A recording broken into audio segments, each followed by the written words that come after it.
Think how quickly our differences worldwide would vanish if we were facing an alien threat from outside this world.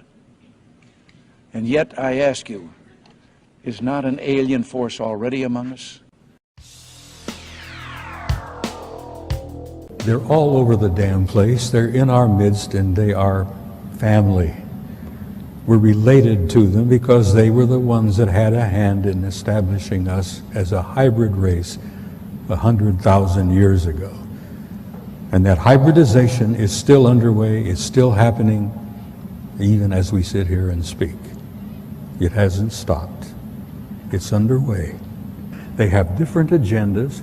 Some of them are nice folks, and some of them are not. As I said, they have different agendas. But they're all around. The one in the upper left-hand corner there is another self-luminous object that moves all over the place. That object is over 2,000 miles long. It is an artificially constructed object, over 2,000 miles long. It's about 500 miles in diameter. Can you imagine a technology and a society that can build an object 2,000 miles long for 500 miles in diameter? Oh, this is an object that flew up and knocked the Soviet satellite out of orbit some years ago. The Soviets sent up damn first-rate satellite. No one believed me, even from those few people that I was able to share this experience with, that this is true. But luckily, with the development of the ufology and many great people out there that are doing the research and providing the video evidence. So as you can see, this is on infrared. That is why his black and white is from STS-63. 63, sorry, and they are trying to locate the Mir space station. They cannot locate the Mir space station because more than 100 objects are appearing and disappearing from the radar. Those are the same type of craft that I observed on the asteroid belt between Mars and Jupiter. And those are those balls of light that I was observing in those times, as you can see clearly, creating intelligent formation. And they wanted to take pictures of one of the moons. They wanted to take pictures of Phobos, one of the two moons of Mars. And while they were taking pictures, this object comes up from the surface of Mars, bumps the Soviet Phobos satellite, knocks it out of orbit, and it crashes. Next picture, please. What you see there is a picture of Phobos, the moon, and I mean artificial moon of Mars, and below it you see an object that the Soviets said measured roughly 15 kilometers in length. An artificial object near Phobos, the moon, 15 kilometers in length. Next picture, please. That's the moon, 12 miles in diameter. The Soviets planned to land on it. Well, someone else said, no, you're not going to do that. But that is a picture of Phobos, which they've all concluded is an artificial satellite.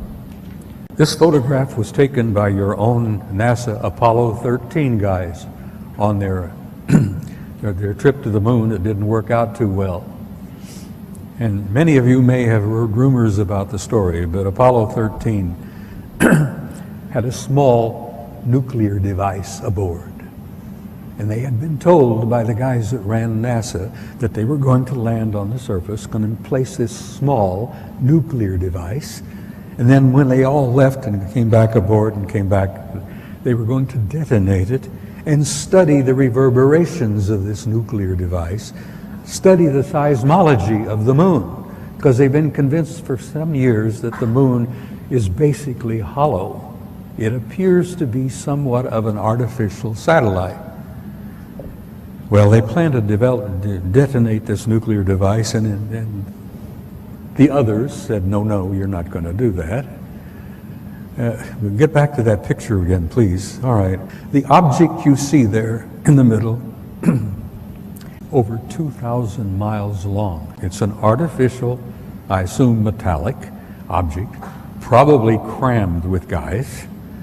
And that object followed our Apollo 13 all the way to the moon, around and back. Now, whether they were trying to make sure the Apollo 13 guys got home safely or what, whether they were the ones responsible for Apollo 13's little accident, which kept them from landing on the moon and placing that nuclear device, who knows? We may find out someday. But here you have an artificial object in orbit. Now, I've spent some time aboard aircraft carriers with my kid. We have carriers with 5,000 men in the crew. 1,000 feet long, 150 aircraft, you know, there's snack bars, dining rooms, accommodations, this and that. Can you imagine the accommodations on an object over 2,000 miles long? Next slide, it's the second photograph. Same objects, but a second photo in the sequence. That's the big mother, and I use that, no pun intended. There are other objects out there. There's a disc-shaped object, and then there's the other object. Then above it is the moon out there. But there's that one big object out there. I'm sure they got a crew of hundreds, maybe a couple of thousand. The ones I refer to as the others. I hate the term alien. I hate the term UFO. There are no UFOs. We've known what they are for years and years and years. Some of them are ours, some of them are theirs. There's no unidentified flying objects out there. They're all identified. I've tried to impress upon you the seriousness of it, the seriousness of the cover-up and the lies they've been telling you, the importance of why you need to know as much as you can know.